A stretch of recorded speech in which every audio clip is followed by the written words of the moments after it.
या अल्लाह, सखी बड़ा था, नमाजी बड़ा था, मेरे दादा, मेरे अब्बा और मैं मस्जिद के अंदर बाकायदगी से अजान दिया करते, मस्जिद के अंदर मस्जिद की सफाई किया करते, नबी के मेहमानों का बड़ा ख्याल किया करते, लेकिन सारा नामाल खाली का खाली।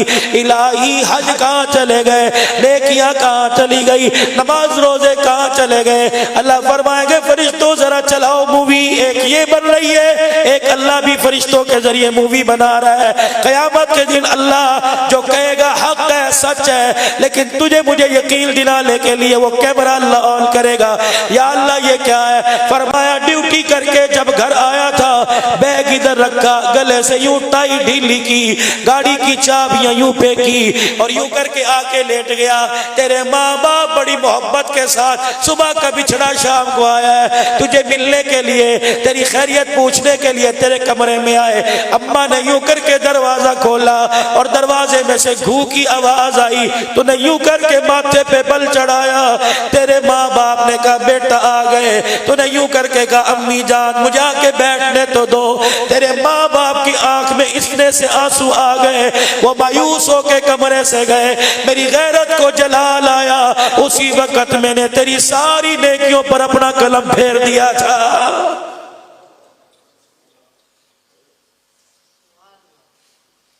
शेखुल हदीस बैठे हैं, सैयदजादे बैठे हैं, अलकमा रजी अल्लाह ताला। जब नबी अलैहिस्सलाम ने इनकी माँ को बुलाया, माफी मिल गई, कलमा पढ़ा, हुजूर अलैहिस्सलाम ने गुस्ल दिया, जनाजा पढ़ाया, कफन पहनाया, कब्र में उतारा। जब दफना के आ गए, फरमाया अलकमा की माँ बता तो सही, ऐसा कौन सा बड़ा जुर्म कर दिया था कि कलमा जुबान पे नहीं आ रहा? कह ले कमली वाले फरमा बरदार बड़ा था, जब मैं उसे किसी काम को कह देती ना करता, मैं कहती अलकमा ये काम कर, यूं आंख की भंग यूं पर चढ़ाया करता, बस यूं किया करता। फरमाया इतना सा माँ बाप के आगे खड़ा होके करने पर खुदा ने मरते वक्त जुबान से कलमा छीन लिया।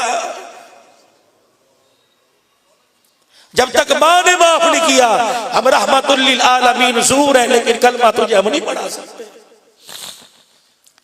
मौला अब्दुल शुकूर दीनपुरी रहमतुल्लाह अलैह, दीनपुर के कब्रिस्तान के अंदर जिसकी कब्र है, अल्लाह अकबर। मेरे अजीजों फरमाते चीचा वतनी के बस स्टॉप पर, पंजाब के अंदर एक शहर का नाम है, उसके बस स्टॉप पर मैं गाड़ी में चढ़ने लगा। एक फकीर, एक भिखारी ने मेरी तहमत का कोना पकड़ के खींच लिया। मैंने कहा कौन? कहने लगा भीख नहीं मांगता, रोटी नहीं मांगता, पैसे नहीं मांगता, इतना बता दे दुनिया में इतना अजाब है, आखिरत में मुझे क्या अजाब मिलेगा? मौला अब्दुल शुकूर कहते हैं मैंने कहा क्या अजाब? उसने अपनी टांग से तहमत उठाया, सारी टांग खून पीप से भरी पड़ी थी और उसकी टांग की पिल्ली में कीड़े चल रहे थे। मैंने कहा अल्लाह के बंदे ऐसा कौन सा गुनाह हो गया कि खुदाए पाक ने आखिरत के अजाब दुनिया में दिखा दिए? रो के कहने लगा मेरे से ना पूछ मैंने क्या जुर्म किया, मैं वो बदबख्त आदमी जिसने अपनी माँ के मुंह पे थप्पड़ मार दिया था।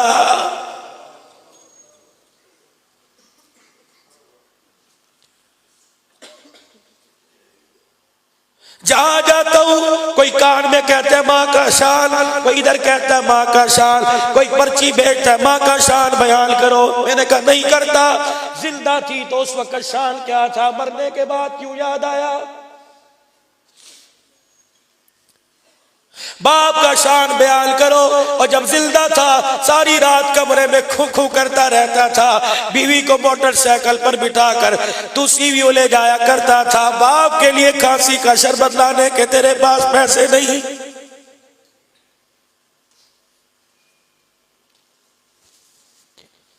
बीवी की शिकायत पर माँ बाप पर लाल ताल करके एक मिनट में उनकी उतार के रख देता था।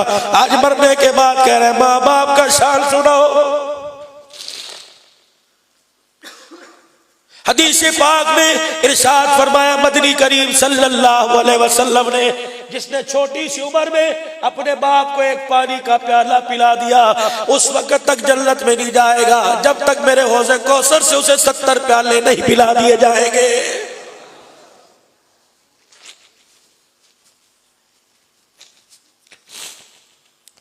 अम्मी को शुगर की बीमारी, बाप को फेफड़ों की बीमारी, माँ बाप कमजोर है, अल्लाह अकबर, इनकी जवानी का तो रोब पूरे पूरे इलाके में, पूरे सेक्टर में था। ये बूढ़े कब से हो गए, अस्पताल लेके जा रहे हैं। मौली साहब दुआ फरमाओ। क्या दुआ फरमाओ? अम्मी के लिए आसानी हो जाए, अब्बू के लिए आसानी हो जाए। कभी मौली साहब ने पूछा शादी का क्या मतलब, कल के मरते आज मर जाए। माँ बाप के लिए आसानी मांग रहा है, यूं क्यों नहीं कहता अल्लाह करे मेरी सेहत मेरे माँ बाप को लग जाए। कराची के लोगों तुम बड़े बेवफा हो, अभी मर्द के कब्रिस्तान नहीं पहुंचते, तुम रात ही उठा के दी सेंटर में भेज देते हो। कोई मुर्दा तुम्हें खाएगा नहीं, कोई मुर्दा तुम्हें पकड़ेगा नहीं। हाँ जी, हमारे घर के अंदर जगह कोई नहीं नहलाने की, वहां साफ सुथरा नहलाएंगे।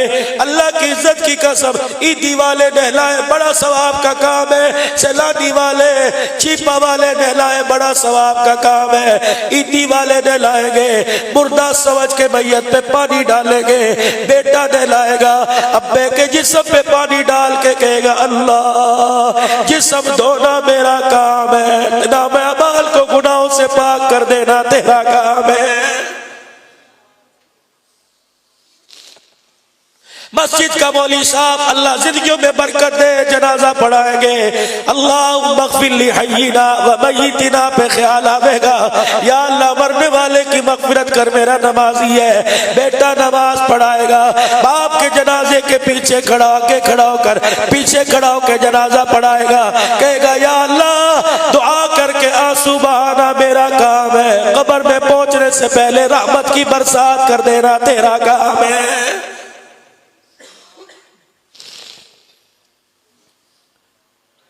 मुझे आज आप बताओ 10 मुहर्रम को अब्बू क्यों याद आते हैं, अम्मी क्यों याद आती है?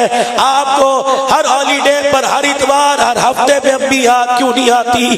जुमे का दिन मेरा नबी मस्जिद नबवी से निकले, कब्रिस्तान जन्नतुल बकी में पहुंचे, हुजूर ने पांव से जूते उतार दिए। सहाबा रोने लगे, कमली वाले पैर से जूते क्यों उतार दिए? फरमाया उन लोगों के शहर में जा रहा हूं जो अपने जिस्म पे मक्खी बर्दाश्त नहीं करते थे।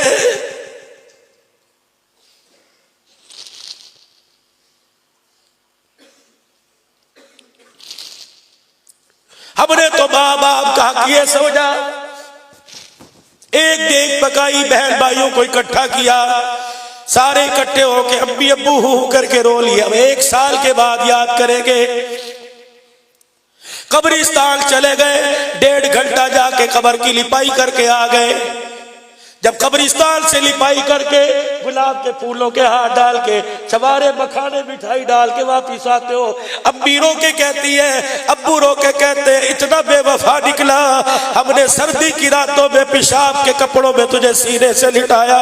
आज मेरे बच्चे कब्र के पास खड़ा होके आंसू बहा जाता, अल्लाह हमारी कब्र हरी कर देता। मेरे बच्चे हमें गुलाब के फूलों की जरूरत नहीं, मेरे बच्चे हमें गुलाब के फूलों की चादर की जरूरत नहीं। तेरा मुंह चलता, तेरा मुंह हिलता, तेरी जुबान हिलती, और मेरे बच्चे अल्लाह अकबर गुलाब के फूलों की चादर डाल के कब्र का ऊपर सजा दिया। और मेरे बच्चे सराहने खड़े होकर 3 मरतबा कुल वल्लाह पढ़ना तेरा काम था, कब्र को अंदर से सजा देना खुदा का काम था।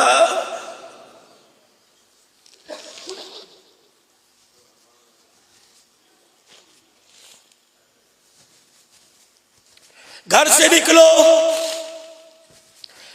निकलो, मोटरसाइकिल पे दफ्तर पे जा रहे हो, दुरूद शरीफ पढ़ते जाओ, सूरह कौसर पढ़ते जाओ, सूरह तकासुर पढ़ते जाओ, कुल अल्लाह कुल औज़ु बिरब्बिल फलक नास पढ़ते जाओ। 100 दफा तो पढ़ लोगे।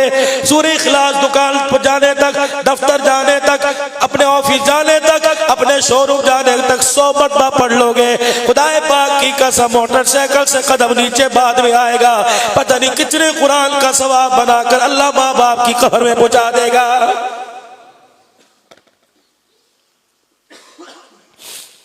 हजरत उमर रज़ी अल्लाह तआला अन्हु, हजरत अब्दुल शुकूर साहब दीनपुरी रहमतुल्लाह अलैह का तुझे शर्म नहीं आई?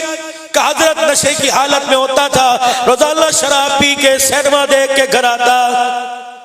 आज मेरे बच्चों आप सिनेमा तो नहीं देख रहे, लेकिन सिनेमा वाली हरकतों से कम नहीं। जहाँ रात के 10 बजे दुकान बंद, रोटी खाई, चौकों में आके बैठ गए। किस किस की हवा की बेटी की इज्जत को उछालते हो? तुम्हें मेरे से ज्यादा पता है, पर्दे में रहने दो।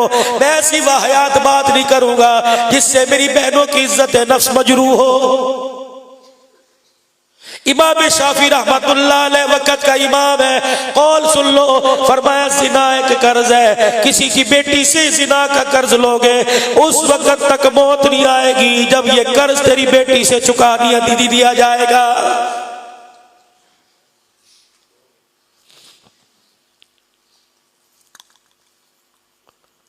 अब्दुल शकूर दिलपुरी नशा किया करता था, सिनेमा देखा करता था, बीवी सो जाया करती थी, बच्चे सो जाया करते थे, बूढ़ी माँ दरवाजे के पास बैठ जाया करती थी। उधर दरवाजा बजाता, माँ खोल के सीने से लगाती, कहती शर्म नहीं आती, बचपन के गोद के झूलों का ही कम से कम हया कर ले, तुझे पता नहीं मैं 9 महीने तुझे पेट में उठा के फिरती रही, इतने नाजों से मैंने पाला, मुझे क्या पता था तुझे दुनिया की नजर लग जाएगी।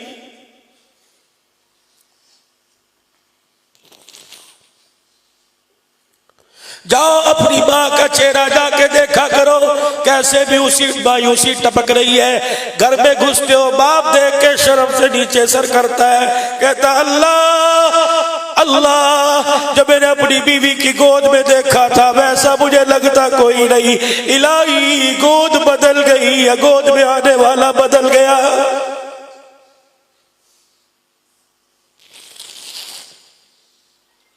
थे नहीं कोई दरबार न छोड़ा, गाजी बाबा के दरबार पे चले गए, ठट्टे साहबी के दरबार पे चले गए, कोई गार न छोड़ा, कोई दरबार न छोड़ा, कोई दरख्त न छोड़ा, आने वाला आ गया, इसने आके ऐसा रास्ता इख्तियार कर लिया, कोने में बैठ के सफेद दाढ़ी वाला दाढ़ी हाथ में पकड़ के कह रहा है, या अल्लाह तुझे सफेद दाढ़ी का वास्ता, या मुझे उठा ले या इसे उठा ले।